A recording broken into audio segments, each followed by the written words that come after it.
himself and talk about monetizing events for top dollar. Thank you so much, Jeff, and I just want to thank everyone again for coming out to this presentation tonight. My name is Jason Burke. I'm the founder of the High Performance Success Summit and event coach, and I'm going to be talking to you today on how to monetize your event for top dollars. And what we're going to talk about this conversation is how to save money on your meeting space cost and AV cost, because one of the most important things I believe as a business owner is keeping more of your money besides making it. And then we're going to go into how to monetize, the top 4 ways to monetize your events. So I'm going to talk to you about one of my favorite strategies. It's called the venue sponsor strategy. And this strategy I've used to save thousands of dollars. The key with the vendor sponsor strategy is when companies have training rooms, they're willing to give you that training room for free at low cost as long as you can show how you can add value into their business. So one of the ways to add value into someone's business is give them a couple minutes to speak at your event. Give them some social media promotion.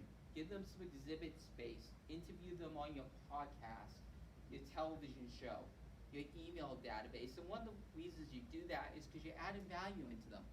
The more value you add into that company and the more you show you can bring them business, the more likely they are to continue to host your events, which is really key because you want to lead from a value-centric place first.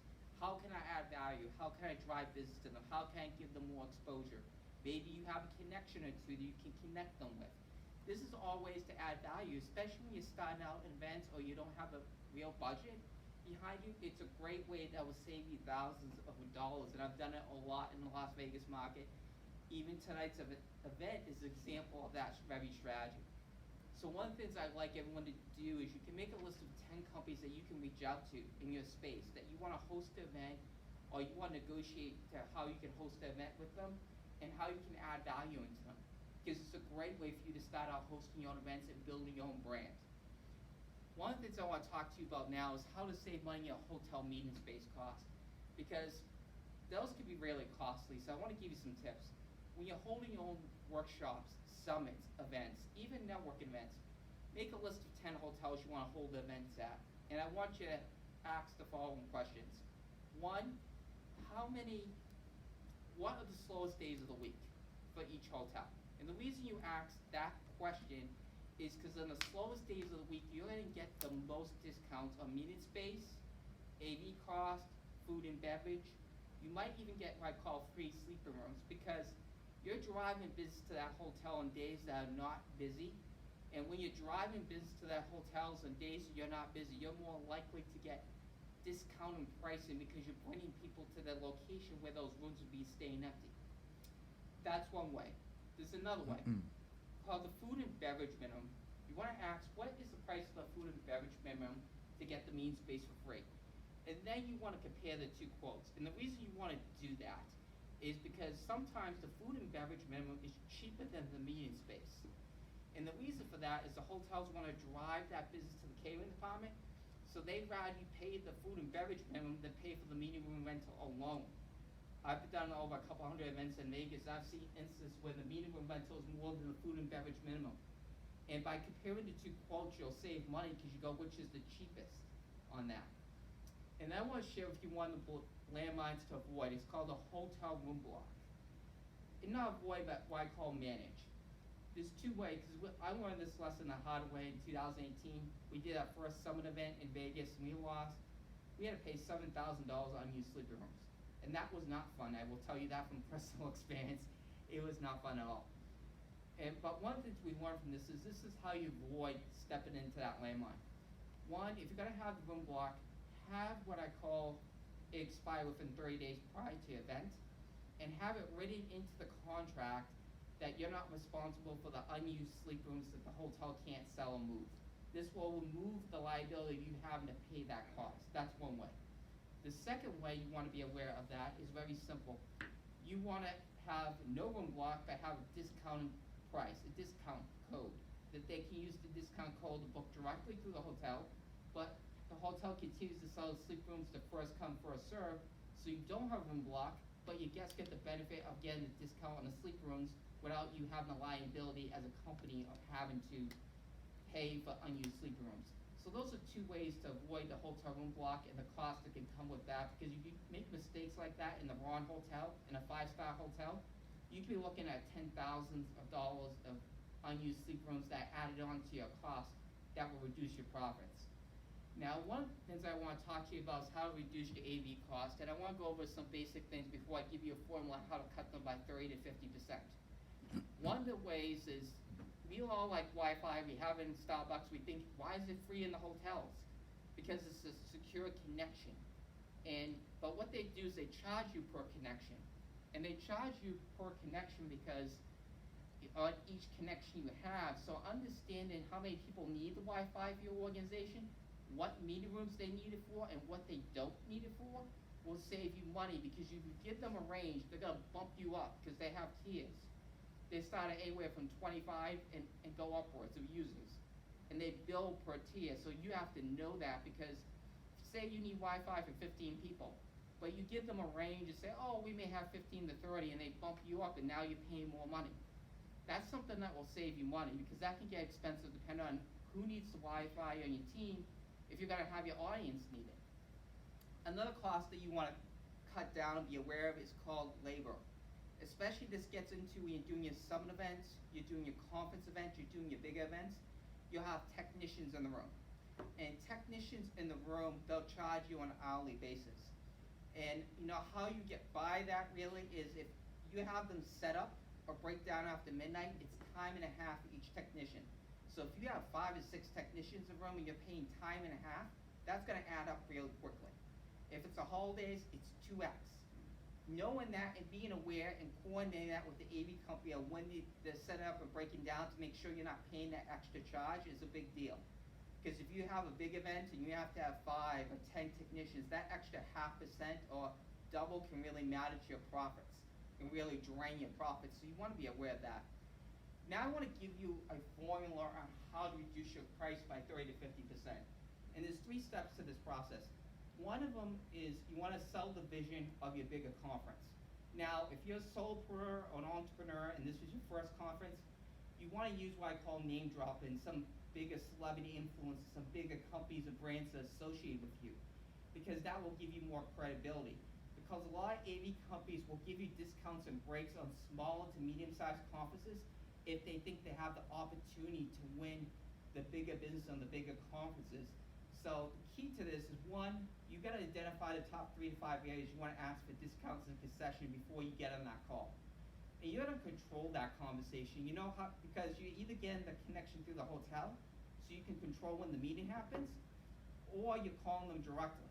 So you want to identify the areas that are going to cost you the most before you get on that call.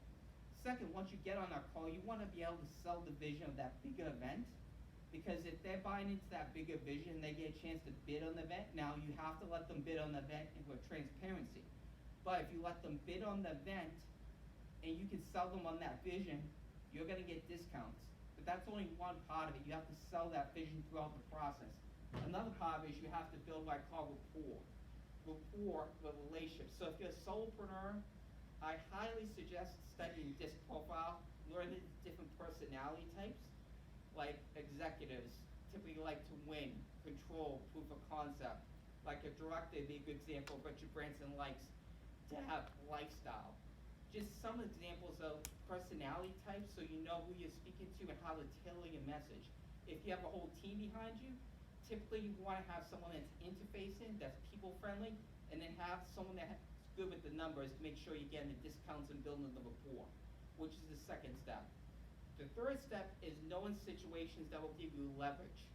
And there's some situations out there that will give you leverage. Like, for example, when the whole slow seasons for hotels and AV companies is one of those points. Because if you know there's slow season, they're more willing to negotiate and give you discounts. That's one point that you can use by doing some research before on the area you're having it at, when's the busy season, when's the slow season. Another point is the last 10 days of the month, 10 days of the physical quarter, 10 days of the year. The reason for that is because a lot of AV agents and companies leads are trying to hit their quotas and numbers, or they're trying to hit their bonuses.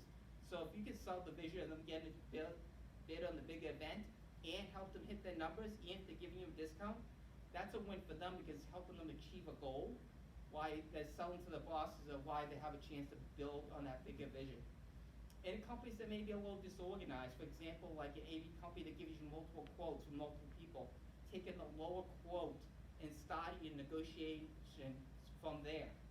But if you combine really selling the vision of the bigger conference, then you build a rapport, and you know where situations give you the most leverage, you can get 30, 50% off, or even more in some cases. And this will keep more money in your pocket, which is really valuable as an event producer, no matter what level of event you're doing. Now, before I go on to how to monetize your events, I want to play some testimonials from Amy and Dre from HGTV, her experience working for us, and co-founder. Hey everyone, I'm Amy Majuri, and I recently worked with event coach Jason Burke, and my experience in working with him was great. We ended up joining forces on a real estate investment event, and I was very pleased with his level of professionalism. And what I found was, aside from Jason having a great breadth of knowledge in his field, his attention to detail was never compromised. He took the time to understand his clients' needs and wants, and his approach in getting to know his clients on a personal level, plus his ability to understand the importance of holding us accountable, I feel is what sets us apart from others. It's what sets us apart from his competition. I felt like he had a very vested interest in the success of his clients, and he was there to hold my hand every single step of the way. And I'm just excited to work with him again in the near future. I have just found that Jason is a very articulate and polished professional. And thank you, Jason. I really appreciate your help. Hi, my name is Jimmy Woodard. I'm the co-founder of Cloud Castles. And I came to Jason at first because I was trying to solve a challenge that most people in the real estate industry have, which is how do we find high quality investors that want to invest in our particular property offerings. And Jason was a great resource because it's always been a challenge, especially as a young company like we are, to gain trust for new investors to come work with us. And because Jason has been working in the industry for so long, and he had that connection to his meetup group that we were able to present to, it made it very easy for us to find high quality investors to work with. And we couldn't have done it without Jason and his team. So for anybody out there that's looking for a great way to connect with new investors, I definitely recommend working with Jason. He's awesome. He makes it an easy process, and he's been super helpful along the way, and he's actually connected us to some people that we may be able to do some deals with here shortly. So thank you, Jason, from Jimmy on behalf of Cloud Castles. Now is the top 4 ways to how to monetize your events. And the first way is sponsorships. Sponsorships are a great way to monetize your events. And the way you can monetize on sponsorships is the following. It's how you structure the sponsorship packages. On the top level, your most expensive sponsorship packages, you'll give them the most premier speaking time, exhibit space, social media promotion, email promotion. You'll feature them either on your podcast, a television show, or you'll feature them on a magazine. Whatever you have to work with and structure that value, because your platinum is going to be your most expensive sponsorship, and that'll be anywhere from $25,000 and up for your most expensive sponsorship packages. Is as you structure them downwards, they'll get less and less. But the top package, you'll get the most value, and then each level will have just a little bit less value. So if you gave them 90 minutes as a platinum, you'll give them 60 minutes as a gold. And you can name the sponsorship packages anything you want. But the key is to add value in terms of speaking time, social media promotion, email promotion, television promotion, podcast promotion, social mentions, swag bags, everything you want to add in. The more value you add, the social experiences with it too. Add in networking with influencers and high-level celebrities, and these for your high-level events. So sponsorships can be a great way. You can structure them like yearly sponsorships. We can get hundreds of thousands of dollars, or you can structure as an event sponsorship. It all depends how you want to do that and what value you want to add. Ticket sales are another great way. Ticket sales are a great way because in ticket sales, you structure your ticket packages by the highest price tickets give your audience the most experiences, the most networking and social events, the most hang time your social media influencers and your top thought leaders, so they can develop relationships. And people pay for experiences. Always remember that. People pay for experiences. And the better experiences you give them, the more they'll pay for that top level ticket. And then you go downwards in the levels where they get a little less interaction with your top level influencers as you go down. Now, if you're running a preview model and you're doing a free ticket, know the show up rate's 30 to 50%. If you have 100, you have 30. If you have 200, you have 60. If you have 1,000, you have 300. Just know that, because if you're doing a preview model, that's typically how it works with that. But ticket revenue is a great way. Another great way is selling your own coaching programs, consulting, products, and services at your events. This lets you monetize in two ways. One, you're monetizing at the event, but you're setting yourself up to monetize for future events. And how you're doing that is by positioning yourself as a thought leader and speaker, which is giving you opportunities to set yourself up to speak on other people's stages, involve other people's audiences.